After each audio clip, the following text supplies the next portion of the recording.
నిర్వహిస్తున్నారు. జగన్ అధ్యక్షతన political advisory committee సమావేశం జరుగుతోంది. నిన్న గవర్నర్ అబ్దుల్ నజీర్ను జగన్ దంపతులు కలిశారు. గవర్నర్ భేటీ తర్వాత వెంటనే పిఎస్సి సమావేశంపై పార్టీలో చర్చ జరుగుతోంది. లిక్కర్ కేసులో సిట్ దూకుడు, భారతీ సిమెంట్స్లో సోదాలపై కూడా చర్చ జరగబోతున్నట్లుగా తెలుస్తోంది. లిక్కర్ కేసులో సిట్ నెక్స్ట్ స్టెప్ పై సమాలోచనలు జరగబోతున్నాయా? ఈ నెల 31న నెల్లూరు పర్యటనపై కూడా చర్చించే అవకాశం ఉంది. పోలీసులు కఠిన ఆంక్షలు పెట్టబోతున్న నేపథ్యంలో, పోలీసులు కఠిన ఆంక్షలు విధిస్తున్న నేపథ్యంలో ఎలా ముందుకెళ్ళాలి ఈ విషయంలో అనే దాని గురించి చర్చించే అవకాశం ఉందా? బాబు షూరిటీ అంటూ మోసం చేశారని ప్రజా సమస్యల గురించి, అలాగే పార్టీ నిర్మాణాలకు సంబంధించి కీలకంగా చర్చించే అవకాశం ఉన్నట్లుగా తెలుస్తోంది. ఓవరాల్గా ఇప్పుడున్నటువంటి పరిస్థితుల్లో ఎలా ముందుకెళ్ళాలి? వరుసగా సిట్టు దూకుడు పెంచింది లిక్కర్ స్కామ్కి సంబంధించి.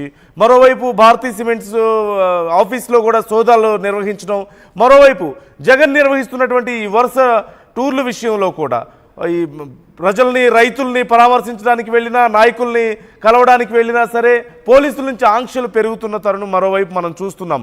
అలాగే వైసీపీ నాయకుల వరుస అరెస్టులు చూస్తున్నాం.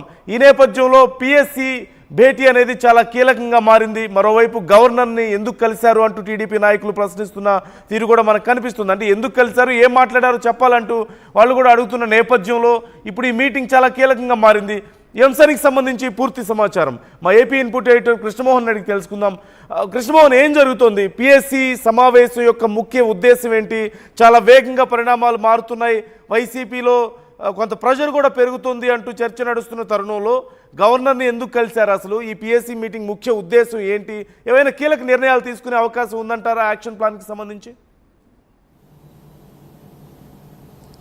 డెఫినెట్గా అదే కనబడుతోంది. వైసీపీలో కొంత ఈరోజు జరుగుతున్న పొలిటికల్ అడ్వైజర్ కమిటీ మీటింగ్ ఏదైతే ఉందో, ఈ కమిటీ మీటింగ్లో చాలా కీలకమైన అంశాలు మాట్లాడే పరిస్థితి అయితే జగన్మోహన్ రెడ్డి ఉన్నారు. దాదాపుగా 35 మంది ప్రజాప్రతినిధులు, మాజీ మంత్రులు, బేసిక్గా ఈ పొలిటికల్ అడ్వైజరీ కమిటీలో ఆల్మోస్ట్ వాళ్ళందరూ కూడా మాజీ మంత్రులుగా పనిచేసిన, అంటే గతంలో మంత్రులుగా పనిచేసిన వాళ్ళందరూ కూడా కీలకమైన సభ్యులుగా ఉన్నారు. వాళ్ళందరితో కూడా జగన్మోహన్ రెడ్డి భేటీ నిర్వహించబోతున్నారు. తన గేమ్ ప్లాన్, నెక్స్ట్ తన గేమ్ ప్లాన్ ఏ విధంగా ఉండబోతుంది అనేది కొంత చర్చకి వస్తున్నట్టుగా చాలా స్పష్టంగా కనబడుతుంది. దాదాపుగా గంటన్నర పాటు ఈ సమావేశాన్ని నిర్వహించబోతున్నారు జగన్మోహన్ రెడ్డి. చాలా కీలకమైన అంశాలని ఆ పొలిటికల్ అడ్వైజర్ కమిటీ సభ్యుల ముందు ఉంచబోతున్నారు. అంటే వరుసగా జరుగుతున్న పరిణామాలు మనం ఒకసారి కానీ చూసుకుంటే, బేసిక్గా లిక్కర్ స్కామ్ కేసుకు సంబంధించి వరుసగా జరుగుతున్న అరెస్టులు కావచ్చు, ఇటీవల భారతీ సిమెంట్స్లో జరిగిన సోదాలు కావచ్చు, ఇటువంటి అన్ని అంశాల మీద కూడా చర్చకి రాబోతున్నాయి అనేది కొంత స్పష్టంగా కనబడుతుంది. మరోవైపు రాబోయే రోజుల్లో జగన్ తన పార్టీని ఏ విధంగా విస్తృతంగా ముందుకు తీసుకువెళ్ళాలి, ప్రజల దగ్గరికి జగన్ రాబోతున్నారు, జగన్ పాదయాత్ర స్టార్ట్ చేయబోతున్నారు. ఈసారి తన అంచనా కూడా చాలా క్లియర్గా మార్చబోతున్నారు అనేది. గతంలో 3600 కిలోమీటర్లు నడిచినప్పటికీ ఈసారి దానికి మించి, అంటే ప్రతి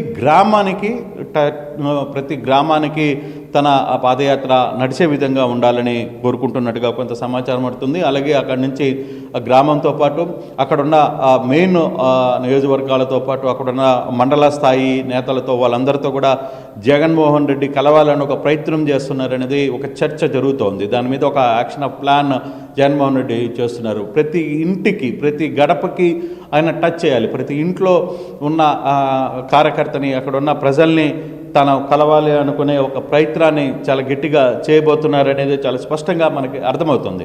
సో దీనికి సంబంధించిన అంశంలోనే ఫర్దర్గా ఎటువంటి యాక్షన్ పిఎస్సిలో ఈరోజు చాలా కీలకమైన నిర్ణయాలు జగన్మోహన్ రెడ్డి తీసుకునే పరిస్థితి అయితే కనబడుతుంది. వరుసగా అక్కడ జరుగుతున్న రైతుల కోసం వెళ్తున్నప్పుడు జరుగుతున్న ఇన్సిడెంట్స్, జరుగుతున్న తర్వాత పోలీసులు ఆంక్షలు, రేపు 31వ తారీఖున నెల్లూరులో జరగబోతున్న సభకి సంబంధించిన, నెల్లూరులో తన విజిట్కి సంబంధించి పోలీసులు వేస్తున్న ఆంక్షలు, ఇటువంటి అంశాలన్నింటినీ కూడా పూర్తిగా కూడా కొంత చర్చకి రాబోతున్నాయి. అంటే ప్రతి మంత్రికి, అంటే ప్రతి మాజీ మంత్రికి పొలిటికల్ అడ్వైజర్ కమిటీ సభ్యులకి కొంత ఇన్ఛార్జ్ బాధ్యతలు ఇస్తున్నారు.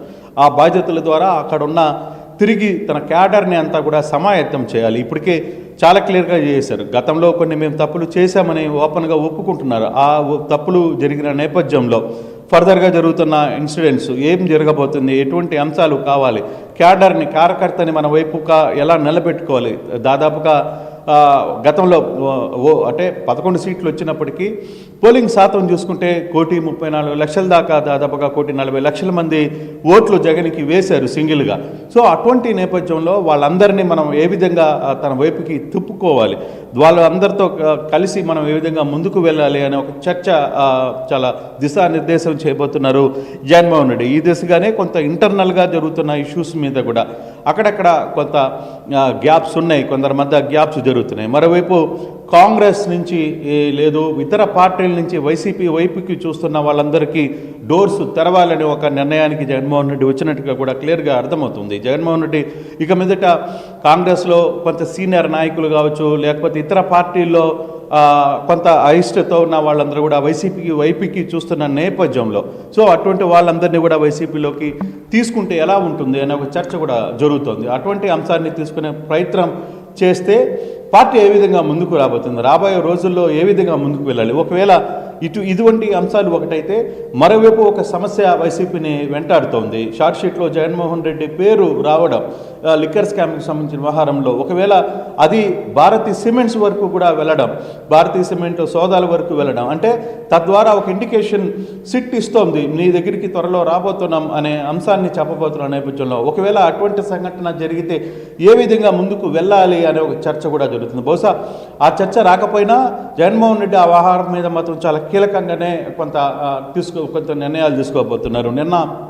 నిన్న పేరుకి అంటే బయటికి గవర్నర్ని కలిసినప్పుడు అతని ఆరోగ్య పరిస్థితి బాగలేదు, అందుకోసం ఫ్యామిలీతో వచ్చి కలిశారని చెప్తున్నప్పటికీ కూడా కొంత చర్చ అయితే దాదాపు ఒక గంట సేపు జగన్మోహన్ రెడ్డి గవర్నర్తో భేటీ అయ్యారు. ఆ భేటీలో కొంత చర్చకు డెఫినెట్గా ఇప్పుడు జరుగుతున్న రాజకీయ పరిణామాలు, వరుస అరెస్టులు, లేకపోతే ఇతర అంశాలు వీటన్నిటికీ సంబంధించి కొంత చర్చ కూడా జరిగినట్టుగా సమాచారం అయితే ఉంది. బట్ అటువంటి సందర్భంలో ఇదే వ్యవహారాన్ని టీడీపీ నేతలు కూడా క్లియర్గా ఓపెన్గా చెప్తున్నారు. నందు మీరు ఎందుకు వెళ్ళారు, ఏ హోదాలో వెళ్ళారు, అక్కడికి వెళ్ళినప్పుడు గవర్నర్తో ఏం మాట్లాడారనే అంశాన్ని కూడా మీరు చెప్పాల్సిన అవసరం ఉందని చెప్పి వర్ల రామయ్య లాంటి వ్యక్తులు కూడా మాట్లాడుతున్న నేపథ్యంలో సో జరుగుతున్న ఈ ఆహారాన్ని అంతలను కూడా పిఎస్సి మీటింగ్లో చాలా క్లియర్గా చర్చకు వచ్చే అంశాలు ఉన్నాయి. అలాగే చాలామంది సీనియర్లు ఇటీవల కాలంలో కొంత అసంతృప్తితో ఉన్న వాళ్ళందరినీ కూడా తిరిగి బుజ్జగించే ప్రయత్నం చేస్తున్నారు. వాళ్ళందరినీ కూడా కలుపుకట్టుగా ఉండే ప్రయత్నం గతంలో జగన్ పదే చెప్తున్నారు. జగన్ మొన్న కూడా ఆ కార్యకర్తల మీటింగ్లో కావచ్చు, లేకపోతే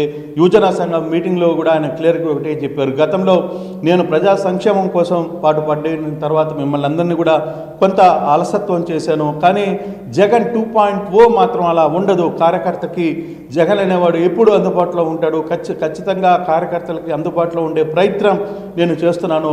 గతంలో ఏదో కొన్ని ప్యాకేజీలు లేకపోతే కొన్ని ప్రైవేటు వ్యక్తుల ద్వారా ఈ వ్యవహారాన్ని నడిపాను, అట్లా కాదు. ఈసారి సంస్థాగతంగా కింద స్థాయి నుంచి గ్రామ స్థాయి నుంచి కూడా క్యాడర్ని ఒక వైపుకి నడిపించుకోవడానికి మనకి సంబంధించిన వ్యవహారాలంతా కూడా మన ఓన్గానే నడిపించుకునే ప్రయత్నం చేద్దాం. వేరే వాళ్ళని నమ్మి వాళ్ళ చేతిలో పెట్టి గతంలో తప్పు చేసాం, అటువంటి అంశాన్ని మనం చేయకూడదు అనేది పార్టీ చాలా కీలకంగా నిర్ణయం తీసుకున్నట్టుగా చాలా స్పష్టంగా కనిపిస్తుంది. చాలా కీలకమైన అంశాలని ఈరోజు పిఎస్సిలో కొంత చర్చకు వస్తున్న పరిస్థితి అయితే ఉంది.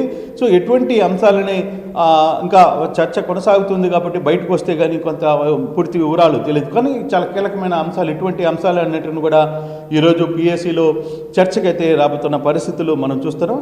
అయితే ఫర్దర్గా కొంత కీలక నిర్ణయాలు అయితే తీసుకోబోతున్నారు జగన్మోహన్ రెడ్డి, కొంత కీలక ఆదేశాలు చేయబోతున్నట్టుగా చాలా స్పష్టంగా కనబడుతుంది. తన గేమ్ ప్లాన్ని ముందుగానే పిఎస్సిలో చెప్పబోతున్నారు. ఫర్దర్గా జరగబోయే అంశాలు ఏ విధంగా ఉంటాయి, ఇంకొక 4 సంవత్సరాల పాటు మనం ఏం చేయాలి, ప్రజల్లో ఏ విధంగా వైకాపా పార్టీ నిలదొక్కుకోవాలి, ఏ విధంగా ముందుకు రావాలి అనే చర్చ మీద ఏ విధంగా నియోజకవర్గాల వారీగా కావచ్చు, మండల స్థాయిలో కావచ్చు, గ్రామ స్థాయిలో కావచ్చు, అక్కడ ఉన్న కమిటీలని మనం ఏర్పాటు చేసుకుందాం. ఎక్కడికక్కడ వాటిని మమేకమయ్యే పరిస్థితులను తీసుకుని వద్దాం, అందరినీ కలుపుకొని పోయే ప్రయత్నం చేద్దాం. పార్టీ వైపు ఎవరైనా వచ్చే వాళ్ళు ఉంటే వాళ్ళందరికీ కూడా డోర్స్ ఓపెన్ చేద్దామనే కొంత చర్చ జరుగుతుంది. సో ఇటువంటి నేపథ్యంలో పార్టీ ఈరోజు పిఎస్సిలో కొన్ని కీలకమైన అంశాలని చర్చకు వచ్చే పరిస్థితి అయితే స్పష్టంగా జరుగుతుంది. చూడాలి పార్టీ మీటింగ్ అయిన తర్వాత ఏమైనా బయటకు వచ్చి పార్టీ నేతలు ఏం మాట్లాడతారో కూడా వేచి చూడాల్సిన పరిస్థితి అయితే కనబడుతుంది. నందు ముఖ్యంగా రేపు 31st పరిస్థితి ఎలా ఉండబోతుంది కృష్ణ?